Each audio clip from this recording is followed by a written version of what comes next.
You guys have the chest there. What are you doing? Emus panting a little bit, coming down off of that haste. Whew! Whew, that was a risky one. I thought I was gonna fall off there for sure. Man, Amos, you did great bringing him over here. That was some good stuff. Thanks, Boogie. I go give Boogie a fist bump. A chill cuts through the cave here.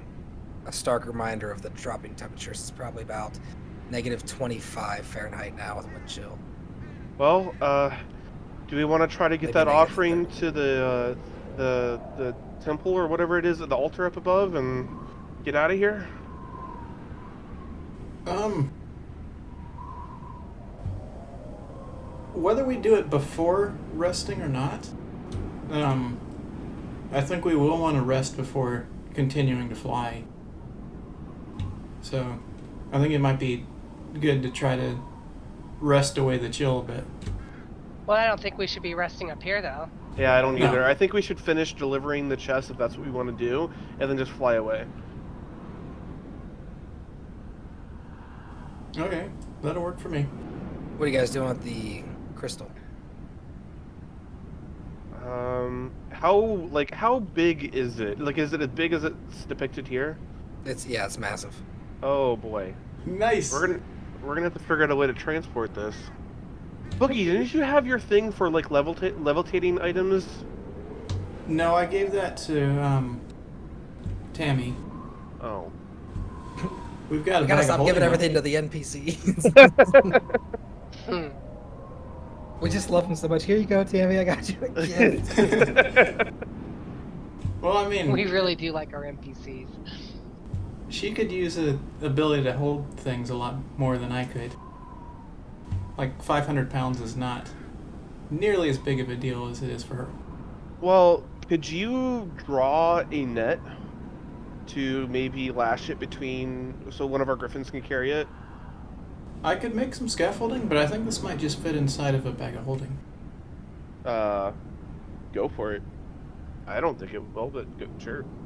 So if you guys remember those crystals that you guys found, well, now you guys know what they are. Those relics, remember those artifacts? Mm-hmm. Those barely fit into a bag of holding, and this is slightly bigger by like 40% bigger than those. Hmm. Okay, so it wouldn't fit. Yeah, I could draw up a cage for it, and then we could, like, tie a rope to the cage.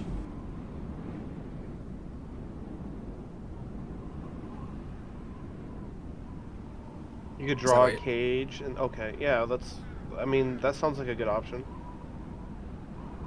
Yeah, like a Talon pack frame or something. Yeah. All right. Boogie, as you go to do that, I need you to make a skill check for me using your calligraphy set. Cool. Just like last time, I'll warm it up so that it, so there's not a problem because of all the cold.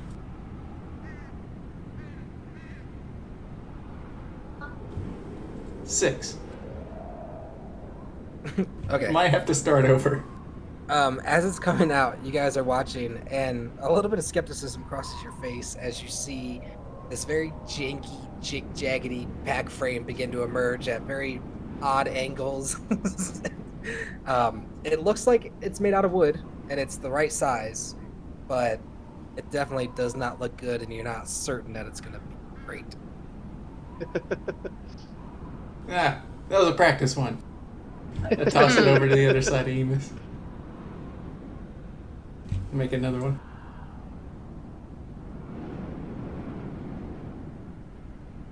And this one. Okay, rolling 17. Nice. The second one looks much better. You can definitely visualize a griffin carrying this one. As his anxieties maybe settle a little.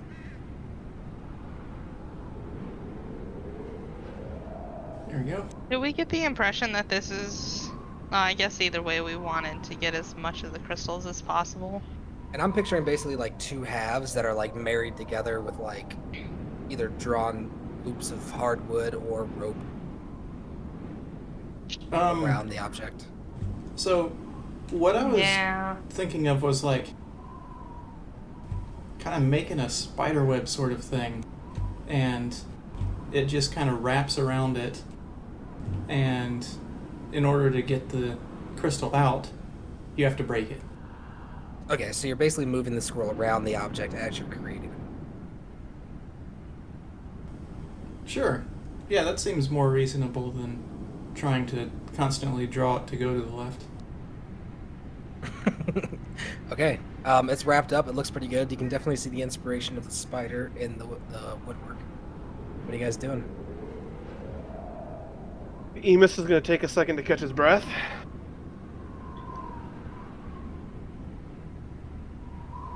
I'm gonna heave the chest up on my shoulder. Oh, I could take that.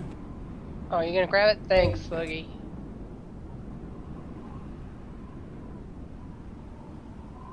Oh, we're not coming back here, are we? We're just gonna get the griffins and go. Well, we're going to go... I thought we were going to drop the offering off. Mm-hmm. Yeah. Well, I was just thinking we don't need to leave. What the heck is that? Griffin. Okay. Okay, your griffin appears at the doorway, landing, looking like it's been having a good time. Then it peeps in, shaking a little bit of the cold off of its feather, and is like doing that avian kind of side eye and looking at everyone, just trying to get a gauge of what's going on in here. Whose griffin is that? Boogie's griffin. I'll just pet it some, give it a pat and like a little shove. It flies off happily.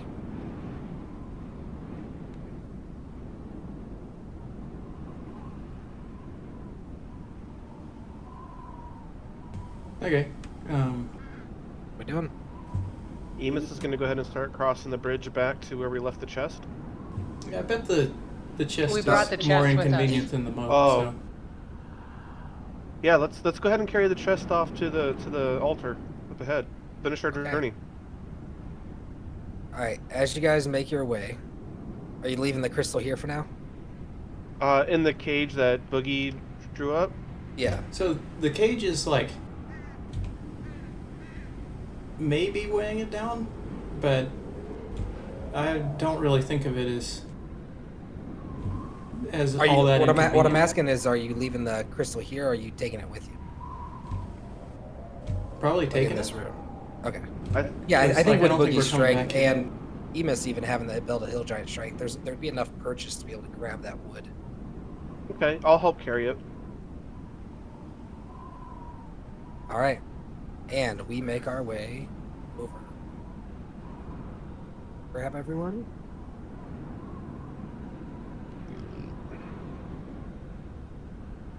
I lost someone.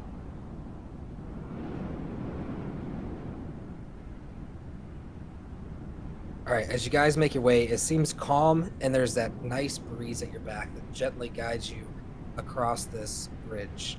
As you guys come to the other side here, you see quite a bit of rubble. There's this massive clump of some kind of like calcified something or another that's over here. It would almost look like a big chunk of boulder, but it's more like a kind of glassy volcanic, like crusty kind of deal covering something underneath. Does it look like it could be an altar? You're free to go check it out if you'd like. Yeah, Emus will walk up and start examining it. Okay. However you are planning on examining it, I would like you to roll the corresponding roll, please. Are you doing an Arcana, a History, what do you? I'm assisting him. I want to do a religion check to see if I could, I recognize this as being an altar for a particular faith or a deity. And I rolled 5. Let's Even with go. me helping you? Oh. So I guess, so yeah, Bazoy, you see this? Does this look like any sort of altar that you've seen before? And we start talking about it, and at advantage, I rolled 11. Way to go, Emus. It doesn't appear to be anything religious to you, but as you guys are sitting there discussing it and looking around, It appears that with the columns as they are and the amount of rubble around and some of the sword marks and stuff on the columns, it looks like there may have been an altar in this area at one point that maybe was destroyed or. But looking around, it doesn't appear to be anywhere um, super duper obvious to kind of place an offering. There is this little circular, what looks like it used to be maybe a column or maybe it was a platform for offering. It's kind of hard to tell with the rubble. Should we try to place the chest on that little column platform thing and see if something happens? I have an idea. Yeah. I want to try to call my griffin over into this space. So Emus is going to step off to the side, off one of the edges, and like kind of give a whistle and call out for Stella. I should not have named the griffin after my dog, because every time I say its name, my dog perks up. Stella lands. And she's like, "Oh, me?" Yeah. And I'm gonna warmly reach out and pat the side of its neck, pretty strongly, you know, like, "Hey, how's it going?" And I'm gonna kind of It's like leaning into your pets. It's loving every moment of it. and I'm gonna kind of speak to it softly. I mean, like, should we leave this chest here? Where should we leave it? Do you have any thoughts?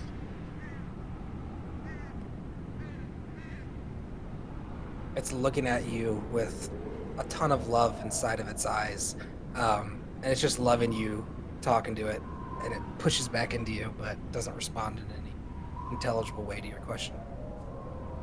Okay. Well, still scratching the side of its neck where it seems to enjoy it, and I'll turn back and to the party and yeah, maybe we just try to leave it right there and see what happens. As you're scratching its neck, it turns and flops and begins kicking its leg. And as it does so, it's like kicking rocks and rubble right here. Its back talons actually brush against this bottom altar right here and get rid of some scraping of thin ice that's accumulated on the side of the pillar right here and exposes some lettering as it's sitting there. Oh. Ooh, okay. Guys, can you help me scrape this off so we can read it?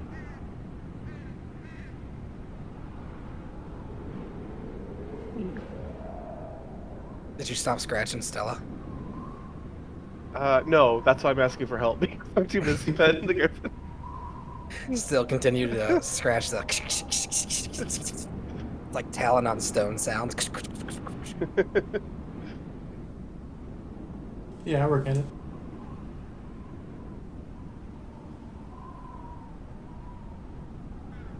Are you doing what? Are you trying to like expose more of the lettering? I'm trying to get ice off of it so that we can do more delicate stuff to it.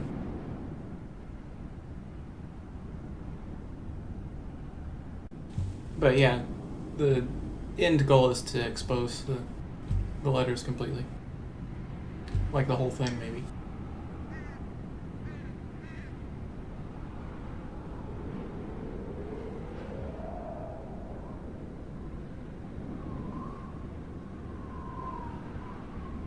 As you expose the words, I know I ask this a lot, but I need to know the languages you speak. What's that? I'm not looking at it right now, so everyone No, else- I'm talking about Boogie. Okay. What did you language say? you Is I... speak? What was the question again, please? What languages do you speak? Oh, I don't speak anything. I'm not too worried about understanding it. Okay. What? So, as you expose the lettering, it appears that there is 3 lines of text that are similar in length that overlap each other, each one being in a different tongue. Oh.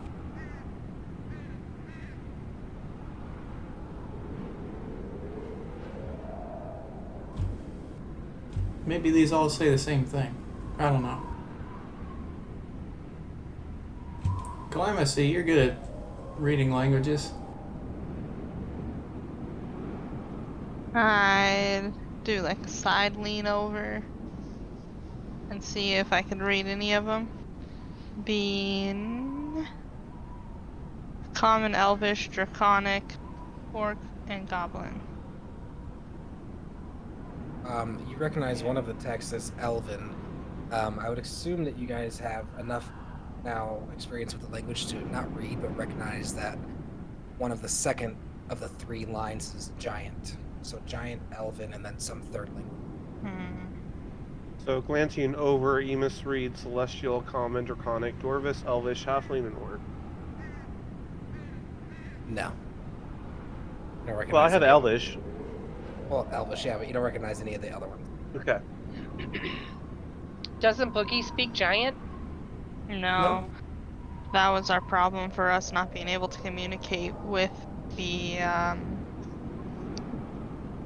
a guy in the Underdark and sell Iatami.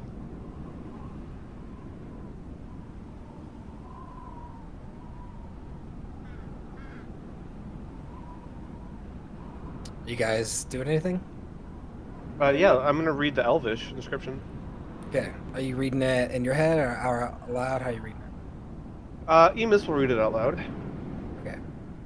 It reads, in Elven, may this wealth be yours so that your blessing is ours. May this wealth be may this wealth be yours, so our blessing may be ours. Yeah, that's close. Okay. I'm rusty on my Elvish. This wealth be yours.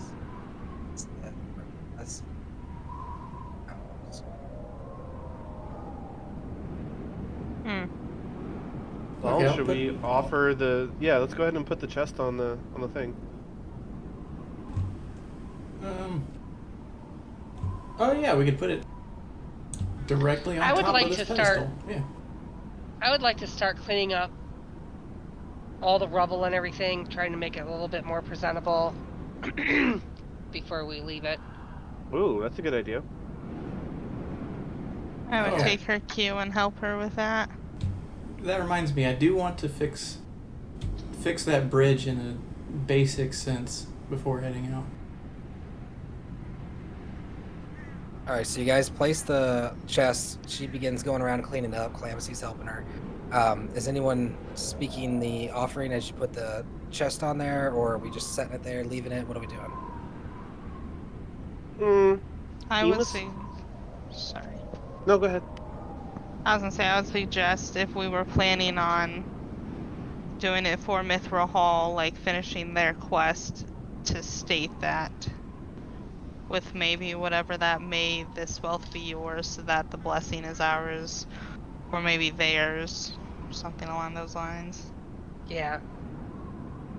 And any one of us can say that, because I think all of us speak Elvish. Not me. What do you speak? Not Elvish. Like Goblin and Common. Hmm. Yes, that's my exhaustive list. As you guys sit here for a moment, the other griffins come in, interested, landing, checking out this little area.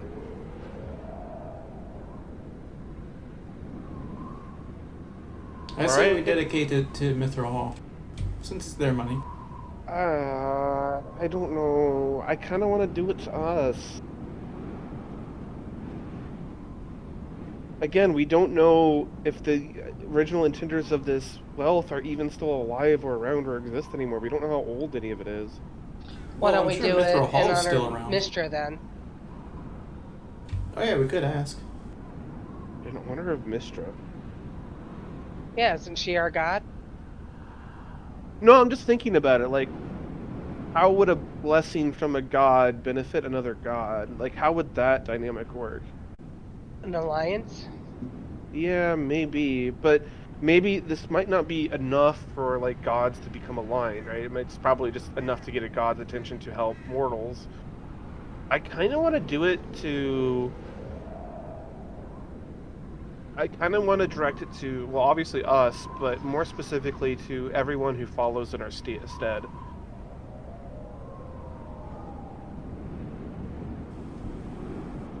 So like Rivington, Tammy, Agatha. As you guys are sitting here discussing it, you guys notice that your birds are kind of unusually lovey. Like they're in very good moods. Each one with your prospective owners comes up and is like, some of them are reaching out with their neck and like necking you into their chest, like keep you warm. Other ones are like nuzzling up to you, like very comfortably. I wouldn't mind. This is in character. Ema speaks up and says, "You know, I wouldn't mind having a second to meditate on this. Maybe I can see if Mikiel can give us some direction." Sure, I think whatever we do would be fine. The inscription exactly as it's written, or whatever.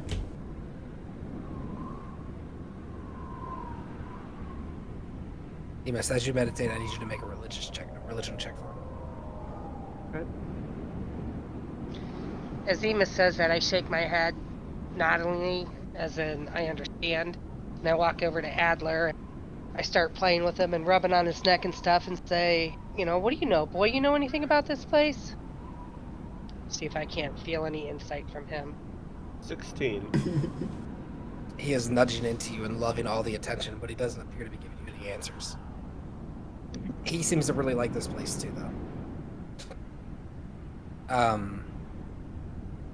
Amos, as you close your eyes and try to make this connection to Mikiel, you don't feel a connection to Mikiel. However, you do feel a sense of, as your mind crosses the thought of donating this money, there is a sense of calm about you that seems like that might be an appropriate path for someone of your history. As he continues to meditate, I'm going to ask Adler, "Hey Adler, what do you think about removing this big stone right here? It looks like there's something underneath of that. You got any thoughts?" And looks over at it and he cocks side to side and he hacks at it. And it's hard and it doesn't seem to damage his beak, but his beak also doesn't seem to damage the stone. So it doesn't appear like we could remove it to expose whatever was underneath of it that has been blocked? Maybe with like a pickaxe or like a wedge and a sledgehammer and some manpower and stuff. So can I inspect this stone a little bit more? Because, I don't know if this rock was placed on here to prevent the goodness that everybody's feeling here from being too grand, or if this has always been here. Yeah, what would you like to inspect it? How? I would like to how about a wisdom check on it? Like a history, or not a history, like a like insight.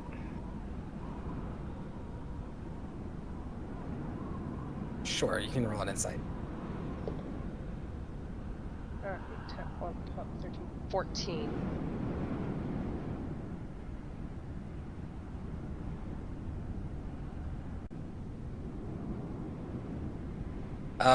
Shake your booty. Yeah, it seems like something you've never seen before, but it's really hard to gather anything more than what you see in front of you. So what do you all think about this? It seems very odd to me that all the air elementals were surrounding this. All of our griffins seem to really enjoy this tower here. Do you think that this might be covering something that should be exposed, or do you think that this has always been? Is this ice or rock based? I think both at this point. It looks like, I would say a best word to describe it would be like an obsidian look, but it looks more,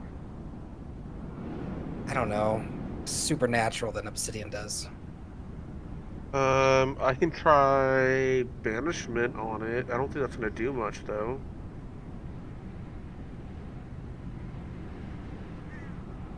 Can I go ahead and cast daylight, like on the roof directly above us, to give us some more light in the area and help us see better? Sure. Yeah, so I do that. Hold on, watch this. A little spotlight. Yeah, hold on. So with the daylight orb above us, can Hold we on, make... hold on. Okay, sorry. Michael's like, let me do my special effects. Is it less windy in here? Like, is it warmer? Or still It pretty bitter? it seems calm in here. It's still cold, but it's not the raging winds throughout here that is like making it super bitter. So it's probably like -10 in this area. Maybe like Great. 0, somewhere between 0 and -10. So I would try to nuzzle under my griffin's wing and gather some warmth from him. He's all about it. He like brings you in, his wings stretch out, and he does this like his head goes down and his back end goes up as he does this big stretch and wraps you in his wings.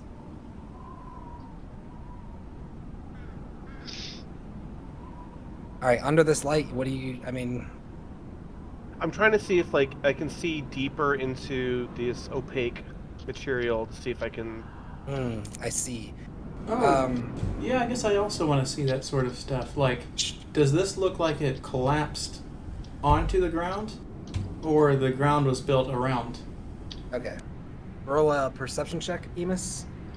You got it. And an insight check, Boogie. 19 on the perception. 6. It's kind of hard to tell, Boogie. Emus, the inside, beneath, now that you can see with the sunlight, it almost looks like a very, very large, even larger than the ones you guys just found, form of those nodes or moats.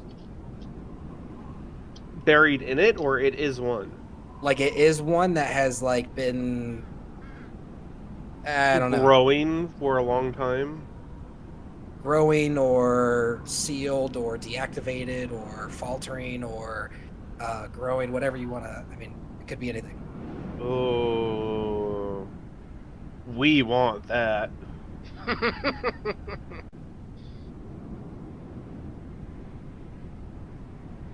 Oh, can we? Do any of you have any kind of magic that might be able to restore its power? Restore its power. What do you? I have a crowbar, hammer, and pythons. I have a 3rd level spell called Restore Air Elemental Nodes found on Windy Peaks. Ah, that's just the one. What if we maybe give the offering up to restore it? Restore this node? What if we dedicate the offering for that? No? No. Okay. Should we go ahead and give up the offering and then figure out what to do with this node next? Alright. So, we're all good with placing the chest on this little pedestal over here thing. Where it is, And yes. then, and then I guess Emus is gonna walk up to it and bow his head, and he's gonna say,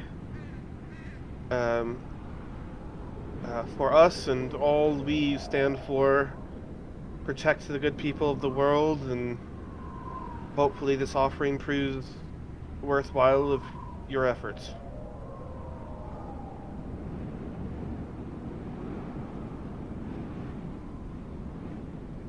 There's a moment of silence as nothing happens. Can I repeat it again in Elvish? Sure. Make sure you read the inscription too. Oh, right. So I guess in Elvish, Emus says, "May this wealth be yours, so that your blessing is ours." As he says that, you guys watch as involuntarily his eyes begin to glow that Mistra silvery flame. As he does that and is speaking, you hear several languages layered on top of each other coming out of Emus all at once. Elven, Jotun, and Orin all at the same time. So it sounds like this like demonic, but also like these elven, you know what I'm talking about? Like these, it's this weird amalgamation of language. And as he does so, the area around him begins to spread like a silvery flame spreads out, and as it reaches you guys and even your griffins, your guys' eyes light up with the silver flame, as does your griffins. The letters on top of the stone here begin to ignite in that silvery energy going around them as he reads the incantation. A chest glows with this like bright platinum color and disappears. Wow. There's this moment of silence, and you feel everything beginning to rumble. Oh no. It seems like there's like small bits of rock falling from the ceiling. The stone here begins to glow this super bright purple, and as it does so, it's like restoring energy to the stone, and it's like almost chipping off this layer around it of that like obsidian stuff that was sealing it tight. And as it does so, you guys can see as it begins shaking more and more and more, the spires around you begin to like shine into the night light, this purple, as the layers of ice and calcified rock break off of them, exposing these massive spires of these gemstones. Almost like the entirety of these spires are made out of the stones of these wind elementals. Everything begins shaking. Your guys' eyes, as looking around, you see this intent with your mission vision, this insane amount of magical energy around you. Even though the winds are going around you, it is like there's this separate entity of energy swirling around. Everything begins shaking. What is your immediate reaction? That was the right thing to do.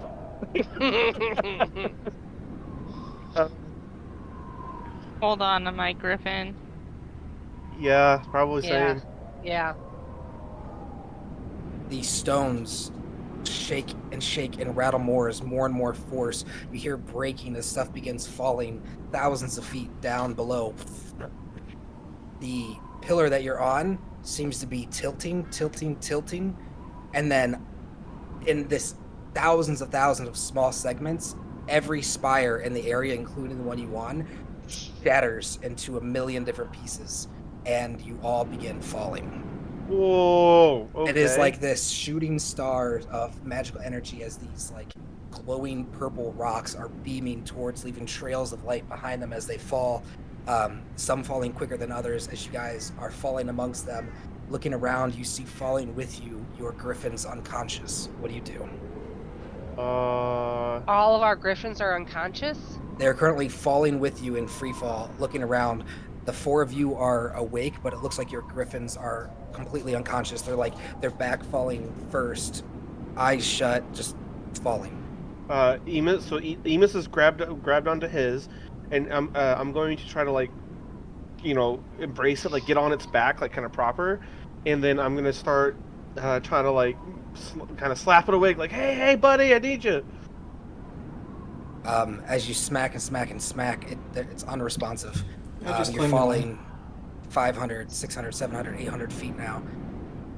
Falling through the sky. You still haven't seen the falling rocks around you even land yet. You're just falling through darkness. You actually see the bit of rock that you cast daylight on rocket down. From a far away perspective, it would look like this magical sight of like shooting stars and this ball of daylight rocketing through the air. And are you guys doing anything else other than just kind of grabbing onto your griffins? I will if no one else is. I don't have any ideas. I have nothing else to do but hold on to my griffin and hope that the feather fall helps both of us. Yeah, kicking myself in the hiney for giving Cal the feather fall ring at this point. I'm gonna try to hold my griffith and try to protect it as much as I can. As you hold on to it and Well, everyone hang grabs hold of... Oh, sorry, go ahead. Emus is going to cast Summon Beast, Okay. and he's going to summon an